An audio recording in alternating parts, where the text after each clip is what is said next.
Hi everyone. तो आज हम अपनी पॉलिटी की सीरीज को आगे बढ़ाते हुए चैप्टर नंबर 16 करने वाले हैं, जो कि है इमरजेंसी प्रोविजंस। इससे पहले हम लोग थोड़ा ऊपर देख लेते हैं। हमने अभी तक पार्ट 1 कॉन्स्टिट्यूशन फ्रेमवर्क ये हम लोग देख चुके हैं लक्ष्मीकांत से। उसके बाद आज हम लोग last chapter part 2 system of government का करने वाले हैं, जो कि है चैप्टर नंबर 16 इमरजेंसी प्रोविजंस। इसके बाद हम लोग पार्ट 3 स्टार्ट करेंगे सेंट्रल गवर्नमेंट, जिसमें हम लोग president, vice president, prime minister, central council of ministers, cabinet committees, parliament, ये सारे चैप्टर्स करने वाले हैं। जो कि मतलब आप ये मानो लक्ष्मीकांत का पार्ट 3 जो है ना, it is one of the most important मतलब चैप्टर्स जो है वो पार्ट 3 में ही है, जिसको हम लोग करने वाले हैं। पार्लियामेंट वाला चैप्टर, उससे तो 70% एग्जाम आता है उस चैप्टर से, ठीक है। तो हम लोग नेक्स्ट चैप्टर से, नेक्स्ट वीडियो से वो सीरीज शुरू करने वाला है पार्ट 3 की, ठीक है। तो आज हम लोग करने वाले हैं चैप्टर नंबर 16 इमरजेंसी प्रोविजंस। तो सबसे पहले समझते हैं कि इमरजेंसी का मतलब क्या है। देखो, इमरजेंसी का मतलब है ऐसी कंडीशन का आ जाना जिस कंडीशन में क्या होता है, हमारे कॉन्स्टिट्यूशन के कुछ प्रोविजंस को हमें क्या करना पड़ता है, सस्पेंड करना पड़ता है, ठीक है, टेम्परेरी। और दूसरी बात ये कि ऐसी कंडीशन जब आ जाती है, जब हमें कॉन्स्टिट्यूशन को टेम्परेरी सस्पेंड करना पड़ता है, उस टाइम में हमारी जो सेंट्रल गवर्नमेंट है ना, वो स्टेट गवर्नमेंट से थोड़ी सी ज्यादा पावरफुल हो जाती है, ठीक है। तो इसी टाइम को हम लोग क्या कहते हैं, इमरजेंसी आ जाना। तो उसी इमरजेंसी के टाइम में वो इमरजेंसी कैसे आती है और उस इमरजेंसी से हम पे क्या क्या इफेक्ट पड़ता है, कौन उस इमरजेंसी को डिक्लेयर करता है, मतलब कैसी सिचुएशंस आ जाती है, उन चीजों को हम क्या और उनको हम लोग हैंडल कैसे करते हैं, तो उन चीजों को हम इस चैप्टर में क्या करने वाले हैं, डिस्कस करने वाले। तो इसी चैप्टर का नाम है हमारे पास इमरजेंसी प्रोविजंस। ये हमारे पास आर्टिकल नंबर 352 से लेकर 360 पार्ट 18 ऑफ द कॉन्स्टिट्यूशन में क्या कर रखा है, मेंशन कर रखा है, ठीक है। जैसा मैंने आपको बताया था लास्ट चैप्टर में, हमने देखा था कि हमारा जो कॉन्स्टिट्यूशन है ना, वो फेडरल नेचर में। फेडरल नेचर में मतलब क्या है कि सेंटर और स्टेट के बीच क्या कर रखा है, हमने पावर्स को डिवाइड करके रखा है। जैसा हमने लास्ट चैप्टर में देखा था कि हमारे पास क्या है, 3 लिस्ट है, यूनियन लिस्ट, स्टेट लिस्ट और कॉन्करेंट लिस्ट। लेकिन इमरजेंसी के टाइम में क्या होता है, जो यूनियन, जो हमारी पार्लियामेंट है ना, वही कानून बनाने लग जाती है यूनियन लिस्ट, स्टेट लिस्ट और कॉन्करेंट लिस्ट, तीनों ही लिस्ट में। तो उस चीज को हम क्या करने वाले हैं, आगे पढ़ने वाले हैं। तो अब जैसा मैंने आपको बताया फेडरल स्ट्रक्चर है, बट कॉन्स्टिट्यूशन ना हमारा यूनिटरी बन जाता है। किस टाइम में, इमरजेंसी के टाइम में। इमरजेंसी के टाइम में फेडरल स्ट्रक्चर से हम लोग डायरेक्ट यूनिटरी स्ट्रक्चर पे क्या कर जाते हैं, जंप कर जाते हैं। Central government became powerful during the emergency and it converts the federal structure into an unitary one without any formal amendment of the constitution. और ऐसा करने के लिए, यानी कि फेडरल स्ट्रक्चर से यूनिटरी पे जंप करने के लिए हमें किसी स्पेशल कॉन्स्टिट्यूशन अमेंडमेंट या फिर कोई स्पेशल प्रोविजन नहीं आएगा कि हमारा जो कॉन्स्टिट्यूशन है ना, वो अब फेडरल से यूनिटरी बनते जा रहा है, ठीक है। ऐसा कुछ नहीं होगा। पर कैसे होगा, ये चीजें कैसे होंगी, उनको हम क्या करने वाले, आगे देखने वाले। इससे पहले एक चीज और मैं आपको बताती हूँ। हमारा जो कॉन्स्टिट्यूशन है ना, इसकी ना एक तरीके से आप मान लो एक यूनिक फीचर है कि हमारा कॉन्स्टिट्यूशन इतना रिजिड नहीं है कि वो सिर्फ और सिर्फ क्या रहेगा, फेडरल ही रहेगा नेचर में। जैसे कि अमेरिकन कॉन्स्टिट्यूशन है, वो फेडरल ही रहे, उसमें कोई ऐसा नहीं है कि वो कभी भी यूनिटरी नहीं बन सकता है। लेकिन डॉक्टर भीमराव अम्बेडकर ने इस चीज को खासियत बताई थी, कॉन्स्टिट्यूएंट असेंबली में ये हाईलाइट किया था इन्होंने कि जो इंडिया का कॉन्स्टिट्यूशन है ना, वो क्या है, फेडरल तो है, पर जरूरत पड़ने पे क्या हो सकता है, अगर कोई ऐसे सर्कमस्टांसेस बन जाए जिस टाइम हमें फेडरल से यूनिटरी पे जंप करना पड़े, तो हमारा इंडियन कॉन्स्टिट्यूशन कर सकता है। उस टाइम के लिए क्या हो जाएगा, हमारा कॉन्स्टिट्यूशन फ्लेक्सिबल हो जाएगा, ठीक है। तो ये जो चीज है ना, ये डॉक्टर भीमराव अम्बेडकर जी ने इसको क्या बताई थी, हमारी खासियत बताई थी कि इमरजेंसी के दौरान सेंट्रल गवर्नमेंट पूरी तरीके से पावरफुल बन जाती है और स्टेट्स का कंट्रोल सेंटर के हाथ में चला जाता है। इसी चीज को हम लोग क्या कहते हैं कि हमारा जो कॉन्स्टिट्यूशन है वो यूनिटरी बन चुका है अब, ठीक है। तो अब जो इमरजेंसीज है ना, वो कितने तरीके की है, वो 3 तरीके की इमरजेंसी है। एक है नेशनल इमरजेंसी, जो कि आर्टिकल 352 में मेंशन है।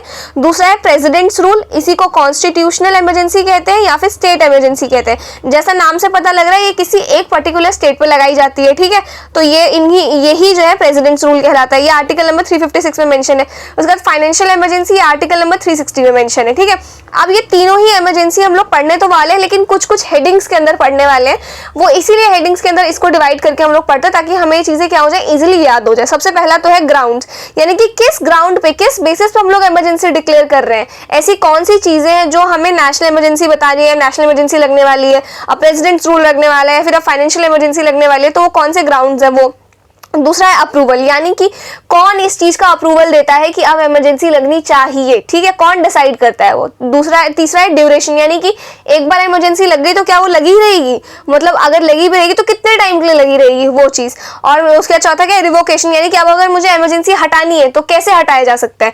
और इमरजेंसी लगने के बाद कुछ ना कुछ इफेक्ट तो पड़े ही होंगे ना, ऑब्वियसली। अब सेंटर कानून बना रहा है स्टेट लिस्ट पे भी, तो कुछ ना कुछ उसके प्रोज एंड कॉन्स होंगे, या फिर इमरजेंसी लग गई है तो उस टाइम में पावर सस्पेंड हुई है तो उससे क्या क्या इफेक्ट पड़ा है, तो वो चीजें हम लोग इफेक्ट्स में देखेंगे। और तीसरा डिक्लेरेशन, एक तरीके से मान लो कौन डिक्लेयर कर रहा है नेशनल इमरजेंसी या फिर प्रेसिडेंट्स रूल या फिर फाइनेंशियल इमरजेंसी, ठीक है। तो इन हेड्स के अंदर हम लोग क्या पढ़ने वाले, इमरजेंसी को रीड करने वाले। तो सबसे पहला जो हम लोग देखने वाले हैं वो है नेशनल इमरजेंसी। नेशनल इमरजेंसी समझने से पहले, नेशनल इमरजेंसी क्या होता है इसको करने से पहले हम लोग ये समझते हैं कि नेशनल इमरजेंसी दो हेड्स में डिवाइडेड है। एक है हमारे पास एक्सटर्नल इमरजेंसी और दूसरा है इंटरनल इमरजेंसी। एक्सटर्नल इमरजेंसी क्या है, एक्सटर्नल इमरजेंसी तब है जब नेशनल इमरजेंसी वॉर या फिर एक्सटर्नल एग्रेशन के ग्राउंड्स पर डिक्लेयर की जाती है। यानी कि अगर किसी दूसरी कंट्री के साथ हमारा वॉर स्टार्ट हो गया है या फिर एक्सटर्नली एग्रेशन स्टार्ट हो गए हैं तो फिर क्या कहते हैं हम लोग, नेशनल इमरजेंसी लगाई जा रही है एक्सटर्नल इमरजेंसी के बेसिस पे, ठीक है। और दूसरा है इंटरनल इमरजेंसी, जब आर्म्ड रेबिलियन हो जाए। आर्म्ड रेबिलियन का मतलब क्या है, जब आर्म्ड फोर्सेस के लोग ही इंडिया में लड़ने लग जाए आपस में, तो उस केस में हम लोग क्या डिक्लेयर कर देते हैं, इंटरनल इमरजेंसी डिक्लेयर कर देते हैं, ठीक है। तो नेशनल इमरजेंसी ना कौन डिक्लेयर करता है, प्रेसिडेंट डिक्लेयर करता है। तो अब थोड़ा ना इस चीज को ध्यान से समझो। देखो हम लोग नेक्स्ट पार्ट में प्रेसिडेंट की पावर एंड ऑल सब डिस्कस करेंगे, तो वहां मैं थोड़ा ठीक से आपको समझाऊंगी। अभी फिलहाल के लिए ये समझ लो बस थोड़े टाइम के लिए कि क्या होता है ना, ये मान लो हमारे प्रेसिडेंट है, ठीक है, और ये जो है ना वो काउंसिल ऑफ मिनिस्टर्स है जहाँ पे कुछ मिनिस्टर्स हैं, इस तरीके से समझ लो बहुत सारे, ठीक है। तो अब जो हमारे जब भी कहीं लिखा हुआ है कि ये काम प्रेसिडेंट करते हैं या ये काम प्रेसिडेंट ने किया, तो ये चीज आप लोग समझ जाना कि वो प्रेसिडेंट के मन में नहीं आया था कि आज हम लोग नेशनल इमरजेंसी डिक्लेयर कर देते हैं तो आज नेशनल इमरजेंसी डिक्लेयर कर दी, नहीं ऐसा नहीं होता है। होता है ना, जहां ये लिखा हुआ है कि प्रेसिडेंट ने ये काम किया यानी कि प्रेसिडेंट ने इन लोगों की एडवाइस पे काम किया। प्रेसिडेंट खुद की पावर जो है ना एक्सरसाइज नहीं करते, प्रेसिडेंट सिर्फ और सिर्फ इन्हीं लोगों की एड एंड एडवाइस पे काम करते हैं। इनके बिना, इनके एडवाइस के बिना प्रेसिडेंट कोई काम नहीं कर सकते। ये चीज अभी के लिए ध्यान रख लो, बाकी नेक्स्ट चैप्टर में इसको समझाऊंगी मैं अच्छे से, ठीक है। तो अभी के लिए क्या समझ रहे हैं हम लोग कि प्रेसिडेंट ये जो काउंसिल्स ऑफ मिनिस्टर है, जिनको हम लोग कैबिनेट मिनिस्टर्स भी कहते हैं, इन्हीं के एडवाइस पे प्रेसिडेंट सिर्फ और सिर्फ काम कर सकते हैं। इनके एडवाइस के बिना प्रेसिडेंट कुछ काम नहीं कर सकते। तो प्रेसिडेंट अगर इमरजेंसी डिक्लेयर करे तो वो तभी करेंगे जब ये लोग रिटन नोटिस दे देंगे प्रेसिडेंट को कि भाई देखो अब आपको इमरजेंसी लगानी पड़ेगी, तब जाके प्रेसिडेंट वो काम कर सकते हैं, ठीक है। इस चीज को याद रखना आप लोग। इसको इरेज कर देते हैं, ठीक है। कहाँ गया, हाँ अब देखो, अब मैंने जैसा आपको बताया कि प्रेसिडेंट डिक्लेयर करते हैं नेशनल इमरजेंसी। उसके बाद क्या है, नेशनल इमरजेंसी किन किन ग्राउंड्स पे की जाती है, तो पहला वॉर, एक्सटर्नल एग्रेशन और तीसरा क्या, आर्म्ड रेबिलियन। इन तीनों ही केसेस में नेशनल इमरजेंसी लग जाती है। इन दोनों केसेस में एक्सटर्नल वाली और इस केस में इंटरनल वाली, ठीक है। उसके बाद president can declare national emergency even before the actual occurrence of war, external aggression और armed rebellion if he is satisfied that there is an imminent danger. इसका मतलब क्या है, अगर प्रेसिडेंट को जब एक्चुअल इमरजेंसी आने से पहले भी लगता है कि अब इमरजेंसी वाली कंडीशंस आ रही हैं और इमरजेंसी अब लगनी चाहिए, तो प्रेसिडेंट इमरजेंसी लगा देंगे, ठीक है। और can be applicable to the entire country और only a part of it, यानी कि नेशनल इमरजेंसी या तो पूरी कंट्री पे लगाई जा सकती है या फिर कंट्री के किसी एक पर्टिकुलर पार्ट पे लगाई जा सकती है, ठीक है। अब जरा ना ये जो चीजें हैं ना अमेंडमेंट्स, ये ध्यान से समझना आप लोग, ये बहुत ज्यादा इंपॉर्टेंट है। और मैंने आपसे जो अमेंडमेंट्स वाली शीट बनवाई थी ना उस पर भी ये आप लोग लिख लेना, ठीक है। तो इन अमेंडमेंट्स ने कैसे हमारे नेशनल इमरजेंसी के लॉज को थोड़ा शेप अप किया है वो देखते हैं। तो पहला है 38 अमेंडमेंट एक्ट। इसने क्या किया है, it empowered the president to issue multiple proclamation during emergency based on war, external aggressions, armed rebellion और imminent danger even if a previous proclamation is already in effect। इसका मतलब क्या हुआ कि इस एक्ट ने क्या किया है ना, प्रेसिडेंट को ये पावर दी थी कि अगर नेशनल इमरजेंसी का प्रोक्लेमेशन आया, प्रोविजंस आया हुआ, यानी कि नेशनल इमरजेंसी अगर मान लो लगी भी हुई है, ठीक है, उस टाइम पे भी प्रेसिडेंट जो है मल्टीपल प्रोविजंस लगा सकते हैं, ठीक है। उसके बाद it is also made national emergency immune from judicial review, यानी कि अगर नेशनल इमरजेंसी लगा दी है प्रेसिडेंट ने तो उस पर जुडिशियल रिव्यू नहीं हो सकता है, इम्यून कर दिया है। यानी कि प्रेसिडेंट चाहे तो n number of time national emergency लगा सकता है और इस चीज को कोई भी किसी भी कोर्ट में क्वेश्चन नहीं किया जाएगा। और इसी चीज का फायदा उठाते हुए हमारी जो इंदिरा गांधी जी थी प्राइम मिनिस्टर उस टाइम की, उन्होंने नेशनल इमरजेंसी डिक्लेयर कर दी। इसको भी आगे समझेंगे हम, बट ये अभी याद रखना कि 38 अमेंडमेंट एक्ट ने क्या कर दिया था, नेशनल इमरजेंसी को इम्यून कर दिया था जुडिशियल रिव्यू से। यानी कि इससे होगा क्या, इसका देखो, इसका कौन क्या है कि इससे ना हमारे जो लीडर है, जैसे हमारे प्रेसिडेंट है, वो क्या कर सकते हैं, n number of time national emergency लगा सकते हैं बिना किसी बात के। क्योंकि पहले में क्या लिखा है, इधर हमने देखा था कि इमरजेंसी तब भी लगाई जा सकती है जब प्रेसिडेंट को ऐसा अनुभव हो इमरजेंसी होने से पहले, ठीक है। तो और ऊपर से इसको इम्यून भी कर दिया, तब तो ये n नंबर ऑफ टाइम लगा ही रहेगा, कोई हटाएगा ही नहीं इस चीज को, ठीक है।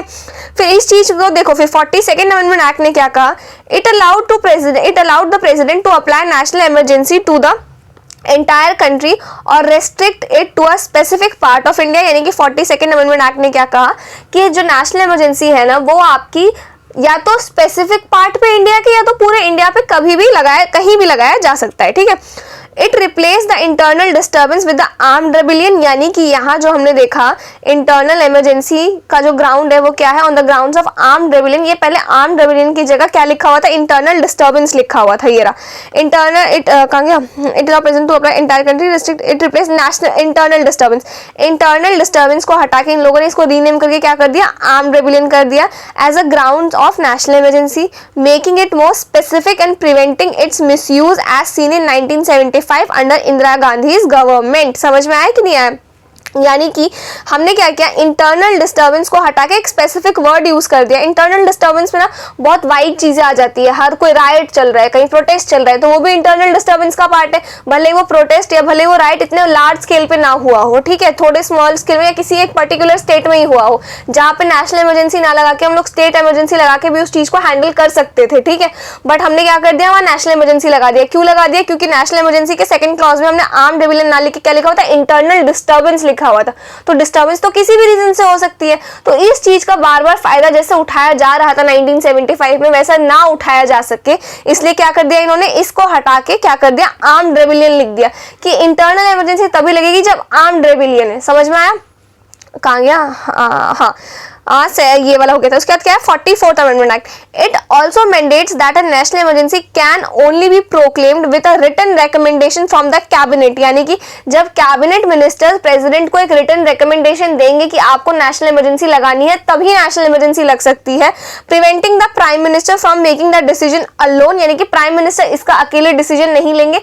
तो जो हमारे कैबिनेट मिनिस्टर जो मैंने आपको दिखाए थे, यहाँ पे जो मैंने एक डायग्राम बनाया था ये वाला, अगर आपको भी याद हो थोड़ा टाइम पहले, तो हाँ ये वाला, तो इसमें जो ये है ना, ये जो काउंसिल्स ऑफ मिनिस्टर है ना, इनके हेड कौन होते हैं, प्राइम मिनिस्टर होते हैं, ठीक है। तो प्राइम मिनिस्टर अकेले डिसीजन नहीं ले सकते हैं, जब council of ministers written recommendation देंगे प्रेसिडेंट को, तभी प्रेसिडेंट नेशनल इमरजेंसी लगा सकते हैं। प्राइम मिनिस्टर के अकेले डिसीजन लेने से ऐसा नहीं होगा। ये चीज इसलिए लिखी है क्योंकि prime minister in councils of minister के क्या होते हैं, हेड होते हैं, ठीक है। अभी अगर ये समझ में ना आ रहा हो तो नेक्स्ट चैप्टर में ये चीज समझ में आ जाएगी काफी अच्छे से। अब कहाँ थे हम? हाँ, preventing the prime minister from making the decision alone as was done by the Indira Gandhi in 1975 without consulting her cabinet। समझ में आ गया ये चीज, इसके क्यों ऐड किया गया। इसके बाद this act deleted the previous provisions of making national emergency immune from judicial review held in 38th amendment act. 44th amendment act ने नेशनल इमरजेंसी जो जुडिशियल रिव्यू से इम्यून था उस चीज को हटा दिया।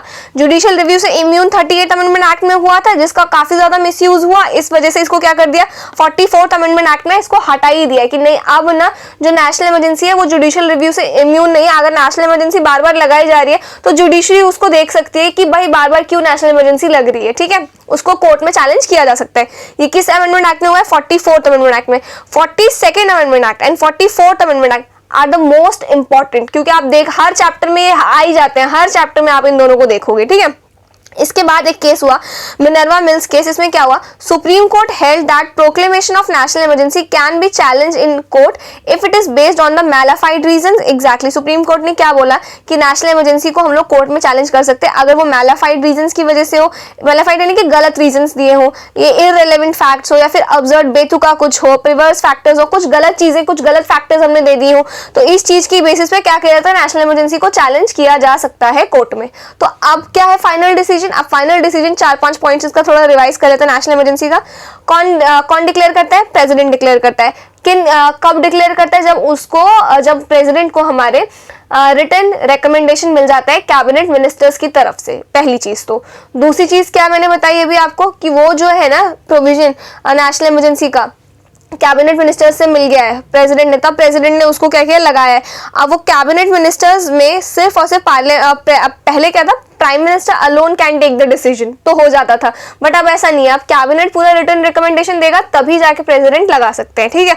उसके बाद ये इसको पूरे इंडिया पे या फिर किसी एक स्पेसिफिक पार्ट पे लगाया जा सकता है।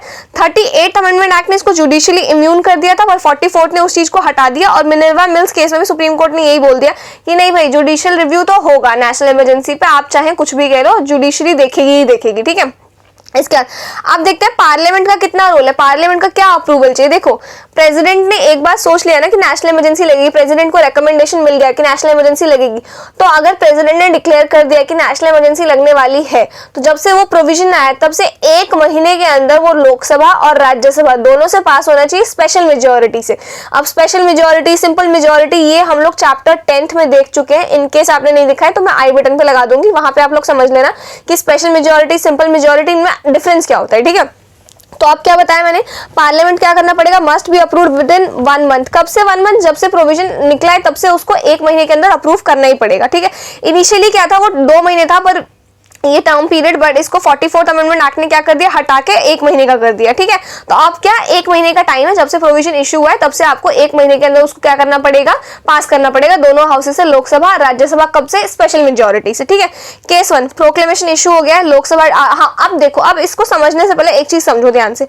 अब लोकसभा डिसॉल्व हो गई है मान लो, और अब नेशनल इमरजेंसी लगा है, तो लोकसभा बनने में टाइम लगेगा, इलेक्शन चल रहे हैं, और लोकसभा पहले ही डिसॉल्व हो गई, तो अब क्या होगा, तो अब जब से लोकसभा बनेगी ना तब से 30 डेज, जब से लोकसभा बन गई और लोकसभा की फर्स्ट सिटिंग हो गई तब से 30 डेज के अंदर क्या करना पड़ेगा, उसको पास करना पड़ेगा, जो नेशनल इमरजेंसी वाला प्रोविजन था हमारा, ठीक है। और दूसरा क्या है कि लोकसभा ने वो पास नहीं किया था नेशनल इमरजेंसी वाला, उससे पहले ही वो डिसॉल्व हो गई है लोकसभा, ठीक है।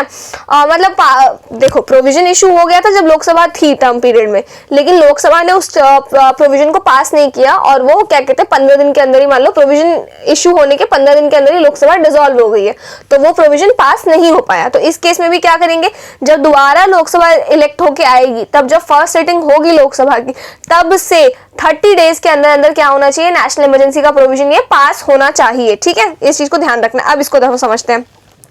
प्रोक्लेमेशन इशू हो गया है, लोकसभा हमारी डिसॉल्व हो गई है, तो proclamation survives until 30 days from the first sitting of the Lok Sabha after it's reconstitution. यानी कि जब से लोकसभा बनी है तब से क्या, फर्स्ट सिटिंग जब से, पहली मीटिंग जब से लोकसभा की हुई है तब से 30 डेज के अंदर क्या होना चाहिए, ये प्रोविजन पास हो जाना चाहिए। दूसरा क्या है, प्रोक्लेमेशन निकल चुका है, dissolution of Lok Sabha will take place within a month. यानी कि अब मान लो प्रोक्लेमेशन, मान लो आज 1 तारीख को प्रोक्लेमेशन निकला है, ठीक है, प्रोविजन निकला है कि हमारा जो है नेशनल इमरजेंसी लगने वाली है, ठीक है, लेकिन लोकसभा जो है ना 15 तारीख से पहले पहले डिसॉल्व हो जाएगी, और इन 14-15 दिनों के बीच में लोकसभा ने इस बिल को पास नहीं किया, प्रोविजन जो था नेशनल इमरजेंसी का। इस केस में भी हमारा ये अटक गया, तो फिर क्या होगा, जब नई लोकसभा आएगी बन के, तब से 30 डेज के अंदर क्या होना चाहिए, ये पास हो जाना चाहिए, ठीक है। In the mean time Rajya Sabha has approved, यानी कि राज्यसभा अपना काम कर सकती है, वो अप्रूव कर सकती है, ठीक है। अब केस 2, ये केस 1 तो ये था कि लोकसभा अगर डिसॉल्व होने वाली है या हो चुकी है, ठीक है। केस 2 क्या कह रहा है, if approved by both the houses, यानी कि लोकसभा ने भी क्या कर दिया, अप्रूव कर दिया।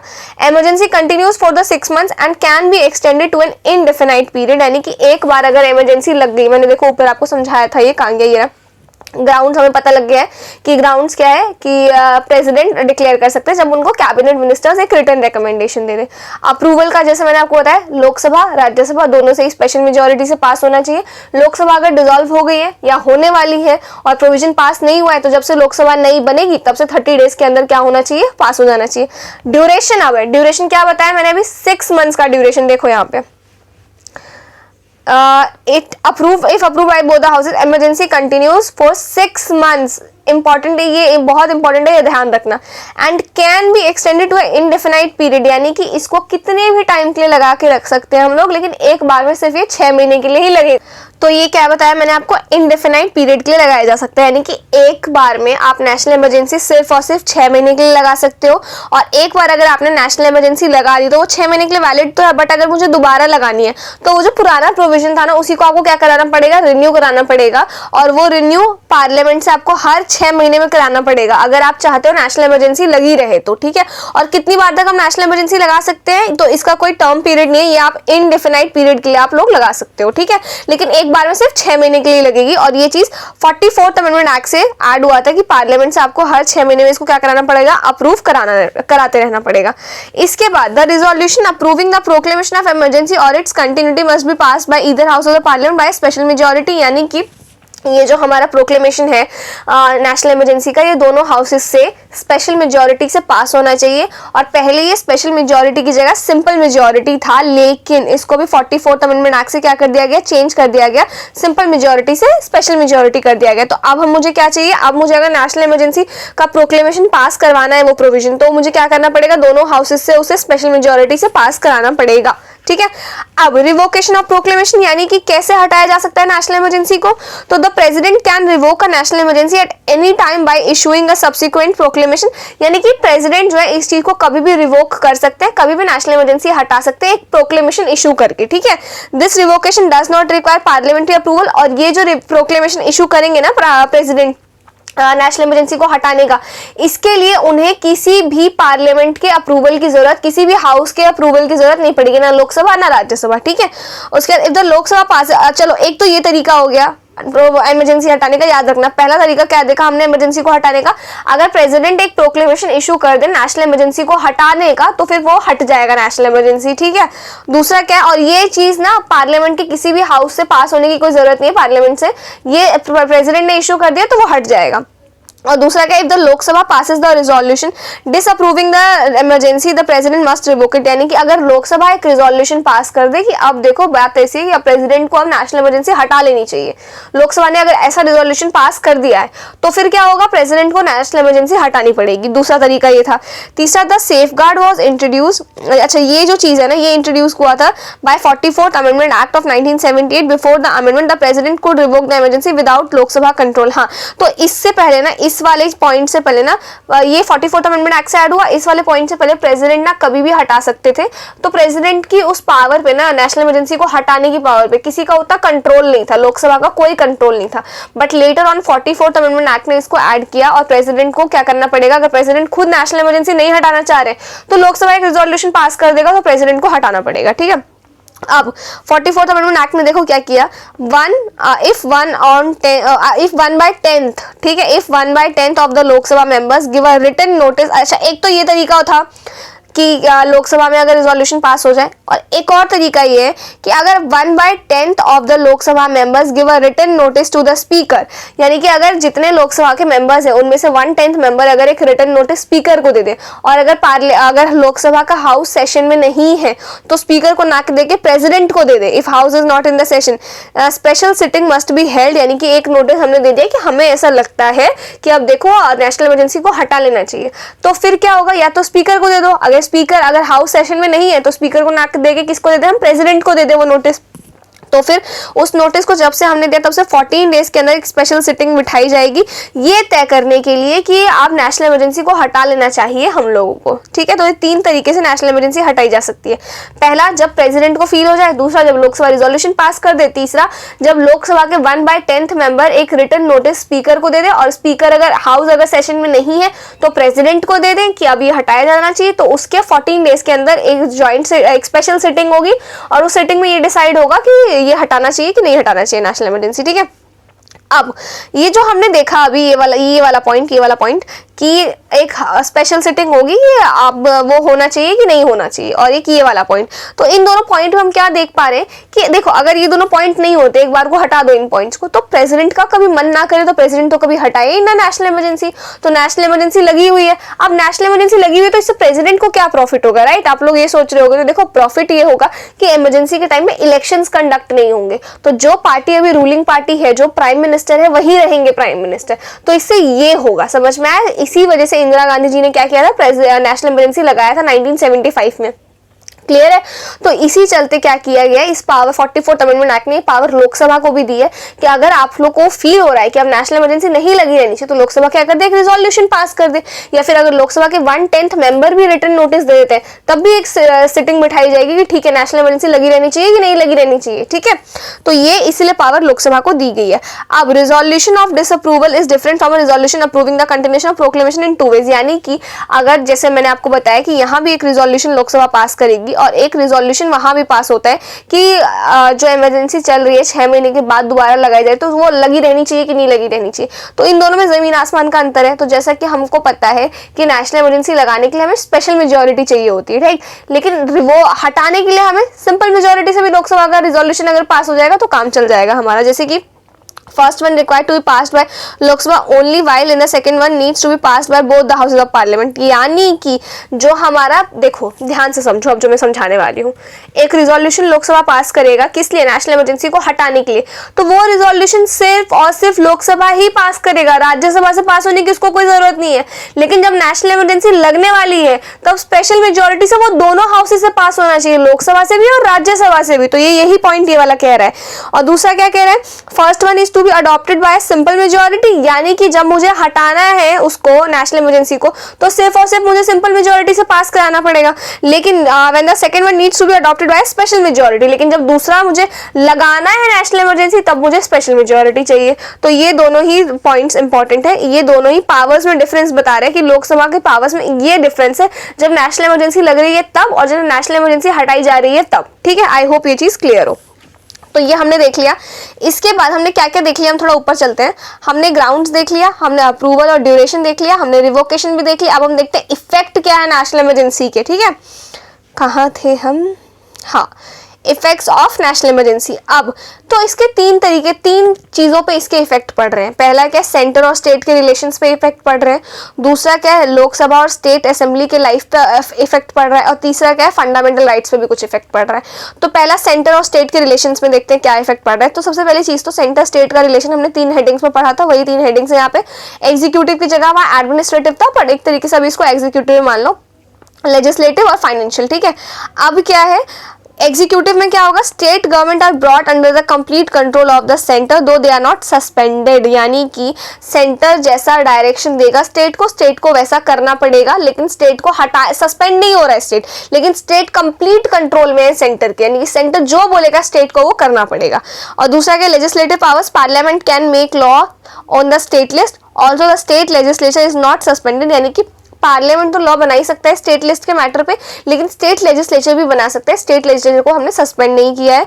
It become subject to the overriding power of the parliament, laws made by the parliament during national emergency became inoperative 6 months after the emergency has been ceased to operate, यानी कि देखो स्टेट लिस्ट के किसी matter में parliament ने law बना दिया, कब, नेशनल इमरजेंसी के टाइम में। तो जब नेशनल इमरजेंसी हट जाएगी ना, विद इन 6 months जो उन्होंने लॉ बनाए थे ना पार्लियामेंट ने, वो लॉ भी इनऑपरेटिव हो जाएंगे, वो लॉ भी काम नहीं करेंगे, वो लॉ भी अपने आप हट जाएंगे। ये चीज मान लेना। ठीक है, ये था लेजिस्लेटिव। अब तीसरा क्या, financial, president can reduce or even cancel the transfer of finances from centre to state, यानी कि फाइनेंशियली क्या कर सकता है प्रेसिडेंट, जो सेंटर से स्टेट को फंड ट्रांसफर हो रहा है उसको कैंसिल कर सकता है, साथ ही जो पैसा जाने वाला था उसको आधा भी कर सकता है, तो वो पूरा प्रेसिडेंट के हाथ में। तो आई होप ये चीज आपको समझ आ गई हो। एग्जीक्यूटिवली क्या है, स्टेट पूरा सेंटर के कंट्रोल में है, सेंटर जो बोलेगा स्टेट को करना पड़ेगा। लेजिस्लेटिव के उसमें क्या है, पार्लियामेंट जो है स्टेट लिस्ट के किसी भी मैटर पे लॉ बना सकती है, लेकिन स्टेट लेजिस्लेचर को सस्पेंड नहीं किया हमने, स्टेट लेजिस्लेचर भी बना सकती है।